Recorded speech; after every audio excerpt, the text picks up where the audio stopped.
সকলোকে নমস্কাৰ জনাইছোঁ মোৰ এটা নতুন ভিডিঅ'লৈ। এয়া আমি কন্যাকুমাৰী গৈছিলোঁ আৰু এইখনতে আছিলোঁ আমি হোটেল, আৰু আমাৰ মানে দুদিনীয়া টুৰ এটা আছিলে আৰু এইখন গাড়ী আমি বুক কৰি লৈছিলোঁ। আমি পূৰা বাচ্ছাৰ লগত পূৰা 13জনীয়া এটা দল আৰু এয়া আমি গৈ আছোঁ কন্যাকুমাৰী।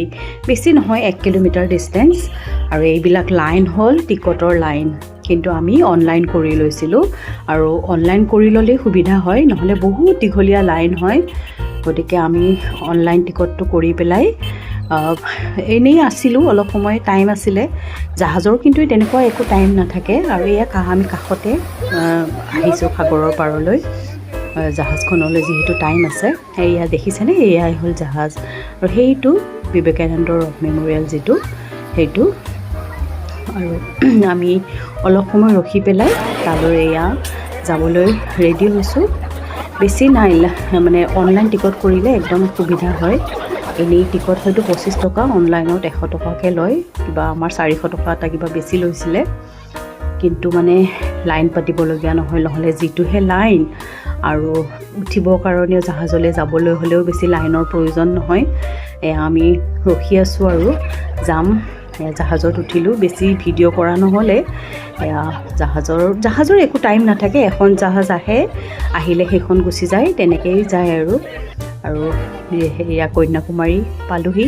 তাতে আমি চেণ্ডেলবিলাক গোটেই থ'লোঁ। ইমান মানুহ নহয়, সেইটো আৰু ক'বই নালাগে আৰু। চেণ্ডেল থৈ পেলাই আৰু আমি মন্দিৰ দৰ্শন হ'ম। মন্দিৰ মানে ইমান ধুনীয়া ভিউ নহয়, দেখিয়ে ভাল লাগে এইটো মন্দিৰটো। আৰু এইটো সেই মাতাৰ মন্দিৰে হয়। তাৰপিছত আৰু এয়া গ্লাছ ব্ৰিজলৈও গৈ আছোঁ আমি। এয়া গ্লাছ ব্ৰিজত উঠি খুব ভাল লাগিছিল। সেইদিনাখন বতৰটো অকণমান ডাৱৰীয়া আছিলে, গতিকে তলৰ ভিউটো ইমান ভালকৈ অহা নাছিলে। এয়া গ্লাছৰ ওপৰতে দেই, তলত একদম মানে পানীটো। আগতে জাহাজেদিয়ে যাব লাগিছিল, কিন্তু আজিকালি গ্লাছ ব্ৰিজ দি দিছে কন্যাকুমাৰীৰ পৰা বিবেকানন্দ ৰক মেম'ৰিয়েললৈ। এয়া আমি আৰু অকণমান উঠিলোঁ। বেছি বাৰু ভিডিঅ' কৰাও নহ'লে মোৰ, মানে গোটেই বহুত মানুহ গোটেই একদম মানে হেৰি হৈ আছিলে। আৰু এয়া গৈ আছোঁ, ভাল লাগে আৰু তলত সাগৰখন। তাতে বিবেকানন্দ মেম'ৰিয়েলটো চাবলগীয়া একো নাই বাৰু, একো দেখাও নাপায় ওপৰত গৈ পেলাই। কিন্তু ইয়াতে মানে সাগৰখিনি চায়েই খুব ভাল লাগে। আৰু আমি লাষ্টত আৰু সেইদিনাখন বতৰটো ডাৱৰীয়াৰ কাৰণে আমাক মানে খুব ফেভাৰ কৰিছিল, নহ'লে ইমান ৰ'দত নহয়, একদম মানে নোৱাৰি। তাতে অকণমান বৰষুণো পেলাইছিলে, ভালেই লাগিছিলে। আৰু এয়া দেখিছেনে সাগৰৰ ভিউ, কি ধুনীয়া। মানে গোটেইকেইখন তিনিখন সাগৰ ইয়াতে লগ হৈছে, ত্ৰিবেণী সংগমো আছে ইয়াতে।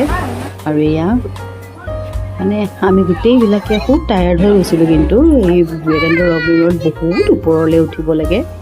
আৰু এয়া আমি আহি আকৌ জাহাজলৈ লাইন পাতিব লগা, একদম লাইন মানে নক'ব আৰু, বিৰাট দীঘলীয়া লাইন আৰু ঘূৰি আনিব লগা হয়। সেইখিনি কৰা নহ'ল। এইটো ত্ৰিবেণী সংগমত আমি মানে এয়া অলপ সময় আছিলোঁ, গোটেই ভিজাই দিলে আৰু ফটো উঠোঁতে। তাৰপিছত আৰু আমি গোটেইখিনি চাই খুব ভাল লাগিছিলে। আৰু এয়া গোটেইবিলাকে একদম মানে সেইদিনাখন বাৰু। আৰু এয়া কিছু মুহূৰ্ত ৰাখি থ'লোঁ আৰু ইয়াতে সাঁচি ৰাখিলোঁ। বাকী আৰু এইখিনিয়ে আছিলে। বাকী কেনেকুৱা লাগিল জনাব দেই।